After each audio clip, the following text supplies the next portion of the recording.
but INEC has released the timeline, so the campaigns will start on the 28th of this month. No doubt the game is set for the political gladiators. How can the media ensure issue-based campaign as the campaigns begins? Yeah, good evening, Tom. Thank you for having me once again. As we all know, the media is paramount in any society. Let me quote the former president of Zambia, late former president of Zambia, Kenneth Kaunda, who said, the media can make or mar the society. If the media can make or mar the society, then the media is very important in any facet of the country. Let's come back to the election proper. When 2023 election fails, when we have issues here and there, the media also will be held responsible because the candidates look towards the media in order to sell their selves. If the media will do the needful, would make sure that they, they they report exactly what it is expected of them, then we're going to have smooth running come 2023 election. We know Nigeria, we know how campaigns are being run. This party will attack this party. You've already asked a question. You've already the two speakers have already pointed out some issues that has to do with issue-based campaign. You're supposed to sell yourself, tell the electorate what you are supposed to do, what the electorate should expect if you have been voted into power. So the media in this case, in this space, have a very important role to play. When a candidate is deviating from the writing, the media needs to direct, need to exempt themselves from giving out issues that are not related to the politics. This candidate will come on air and say, candidate B is this, is that, taking away issue-based that people need to know. So I think the media needs to stand on its feet and report what the masses need to know about these candidates, what the masses should expect when the D-Day comes. Thank you very much, Mr. Chabenya Kantok. How do we ensure that the media stick to the issues? They don't allow these people play us around. So can I have your take on that? Okay. Yes, he has said a lot about that. But when it comes to live transmission during campaigns, the media needs to do something about that.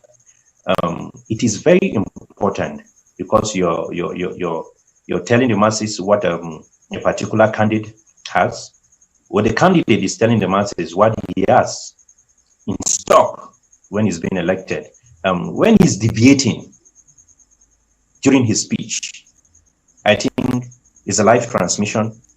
Those who are in terms of affairs in the media, they can at least play with some audio.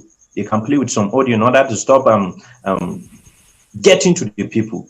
So it is very important that we checkmate and report and allow things that are very important for the masses to hear. Those that will be live on ground to listen to the voices of these candidates who attack their fellow contestant will be there.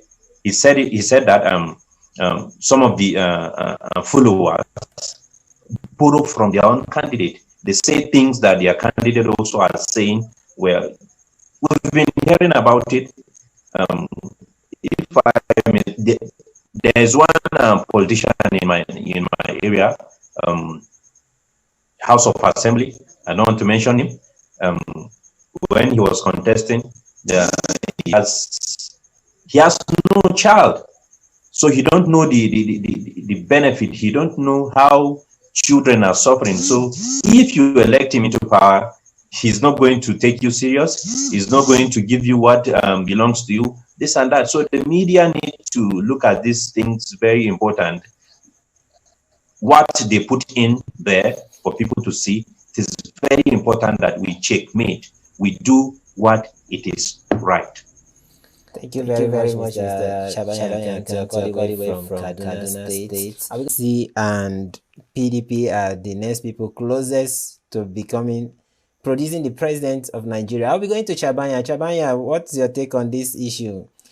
How healthy are the political parties? They are going in less than 48 hours to the campaigns. A lot of dissenting voice from different side of the political party. You saw the media chat by Wike. Maybe you would like to respond to that too. But talk about the chances of the political party. How healthy are they going into these elections? Wow. The stage is about to be set. 20 come the next 48 hours or so. That's on the 28th of this month. But before then, we've seen different dancing from different angles. We've seen how the Labour Party have been faring. Even before the campaign kickstart, the Labour Party are moving from one place to another, 1 million march, pulling crowd. But we know election is not all about crowd, is not all about bringing people on the street to dance, to shout, to hold a placard.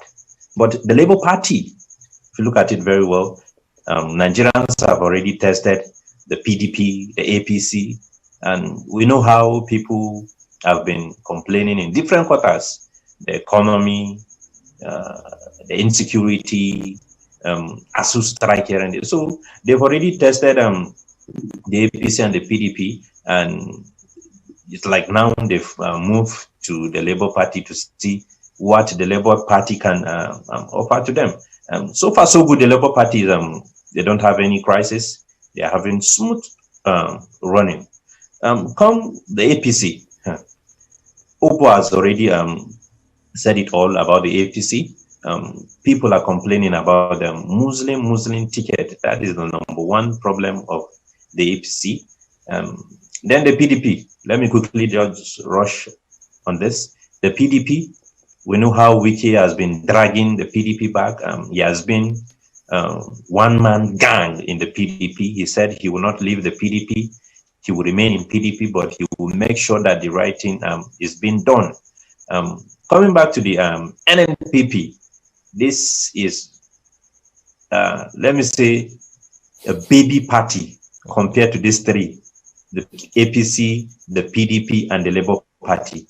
If I'm going to arrange them in order, I'm going to put the PDP first, then the Labour Party next, then the APC, then the NNPP. That is Kwankwaso. Wow. Thank you very much for your analysis. Are we going to asking? I'm actually asking, is it too early to state the winner for this election, or we can just fold our hands and observe what is happening? That's why they've been able to tell me from the zones how the votes are likely to come in and who may likely clinch the day if the votes go that way. So what's your take on possibly the next president of Nigeria? Is it too early to call the shots, or we should still wait for it?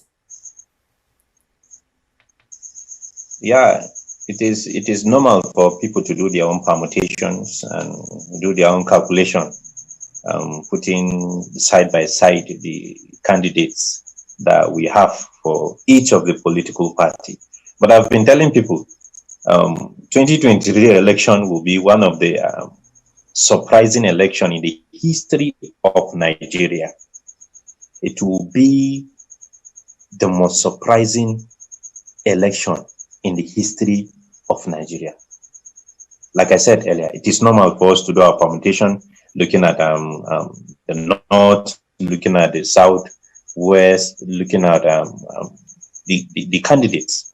If you look at Atiku very well, Atiku has been in the political realm for so long.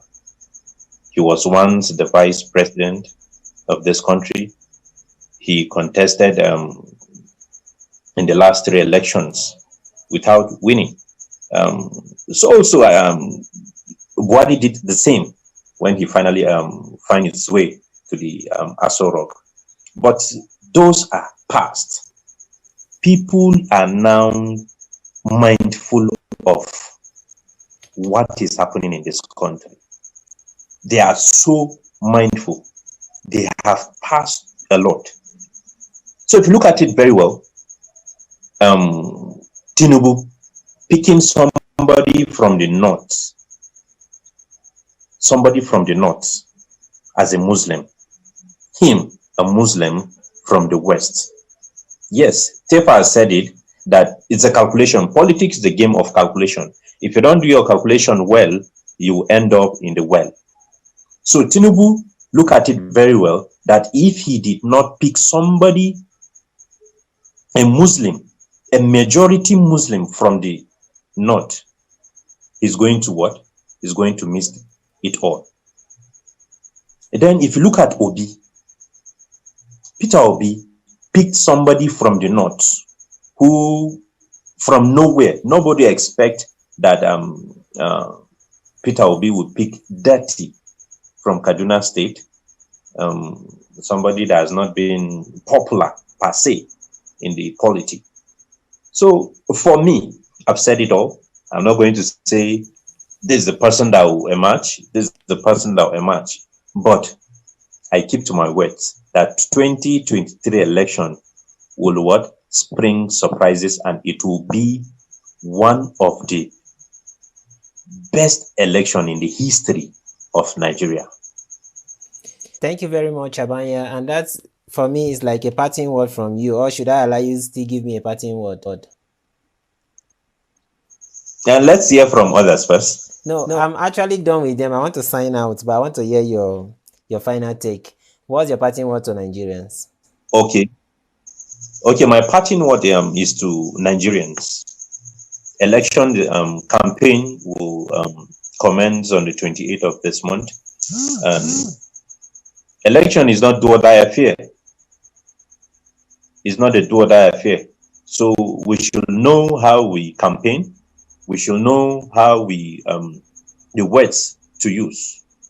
I'm your brother today doesn't mean I'm from a different political party. Then that should create a problem to me and you. So please, I am sending this to all Nigerians that election is not do or die affair. After the election, we'll come back and sit on the same table and dine. So we should all educate our brothers and sisters, our parents, on how to go about this election. Because if you don't do the needful, it's going to bounce on us. And also, the candidates should also educate their followers on how to go about their day-to-day campaigns. With that, we'll have a better Nigeria. The outside world will look at us as, yes, we've do the needful, what expected of us. Thank you very much, Mr. Chabanya Kantiok, joining me all the way from Kaduna. He's a correspondent with the News Daily Nigeria. Thank you very much, Abanya, for making it to the City Report Media Chats as we commence the political campaign this season. And we may likely have other editions during the week, maybe on Tuesday and maybe next Sunday. So I know you always available. You will always be available when we invite you. Thank you very much, Chabanya. Let me go to Praise God, Frederick Obo. Praise God, Frederick.